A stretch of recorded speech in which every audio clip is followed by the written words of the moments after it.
What is up, everyone? Welcome back to the channel. I'm back again with another review, another comic review. This one I have been, to be honest, I've been excited for. It's another Kevin Smith book, but unlike I was excited for Master Race. I'm still enjoying Master Race. Don't get me wrong with this. I think I was probably slightly more excited for. I've literally just finished reading it, and that is Quick Stop issue 1. I did try to get the variant of the cabaret. At the time of me going to the comic book shop today, they didn't have it. Hopefully, you might have it next few days. I did try Forbidden Planet. The only one that they've got showing for issue 1 is the local comic shop edition, which I've already pre-ordered. So, but I'm happy with this. What can I say? Because it's all based in the USQ universe, like Kevin's films. There's so many references to other things. The art is black and white, like Clerks. So if you see me looking down, it's me going back to the book as reference. So the whole point of this book is how Holden McNeil, if you've seen the films, you'd know Holden McNeil, from Jazz and Bob, Chase and Amy. I think he reappeared in Reboot. It's all at Chronicon, which was mentioned and shown in Jazz and Bob Reboot. And basically, when him and basically Amy, Alicia Jones, that's it, basically interviewed at Chronicon. One of the questions, basically the whole point of this is basically him responding to one question, which was how him and Banky came up with the idea of Blunt Man and Chronic in the VSQ universe. So it's basically, as he's going through the story, it basically explains that he sort of worked at Quick Stop, which is the show Quick Stop. He says about a month, and basically the whole obviously James and Bob here, which I've got to show this page. If fucking one saw it, I pissed myself. Usual sort of James and Bob sort of fashion. And they basically he sort of gets high in the walk-in with James and Bob. I think he has like a weed-infested dream of them being Blunt Man and Chronic, which so it's basically him getting high with it. There was a nice little reference. Also, people that know comic films know that Ben Affleck played Daredevil. One of the little shots, which I will show, basically Jay gives him a mask, basically conceal your identity, keep your identity secret sort of thing. But the mask, as you can see, is a Daredevil mask. Which was like a nice little sort of a Easter egg, take the piss type thing. Yes, the go out was and they sort of face Top Knotter. Top Knotter, if you would have saw him in Dodgy Jazz and Bob Strike Back and the Jay and Silent Bob super groovy cartoon movie.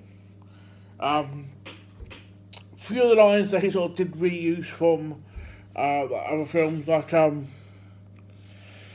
when Top Knotter basically blasts Jay in the balls, he says, "Avenge me, Hemp Knight," which he did use that line in Strike Back, which I was like, I liked.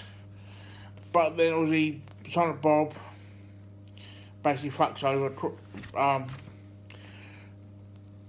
Top Knotter, basically fucks him up. But it's one of the lines which I'll read to you now, again referencing Matt Damon, not Matt Damon, Ben Affleck's Daredevil. One line from Joe Samuel said, "Yo, sidekick, I've got so much fucking mud in my eyes, I'm as blind as Matt Murdock." Now, Matt Murdock is obviously Daredevil, but he's saying that to Ben Affleck, who played Daredevil while wearing a Daredevil mask. I thought that's like a nice little sort of reference. So yeah, but the dream ends. James started to Bob fuck off. He gets sort of fired. Obviously, Ben Affleck gets fired from Quick Stop for smoking weeds. Then the bloke who asked a question to him was like, "Oh, what's going on with the real James Silent Bob now?" And this sort of a couple of panels, which I will show, sort of reference a few panels from Jay and Silent Bob Reboot. The whole book itself, it's in a way, it's basically a Kevin Smith movie or a scene from a movie in a comic book where he's referencing other like films he's done. He references other characters. He's referencing what people have done, like with Ben Affleck being Daredevil.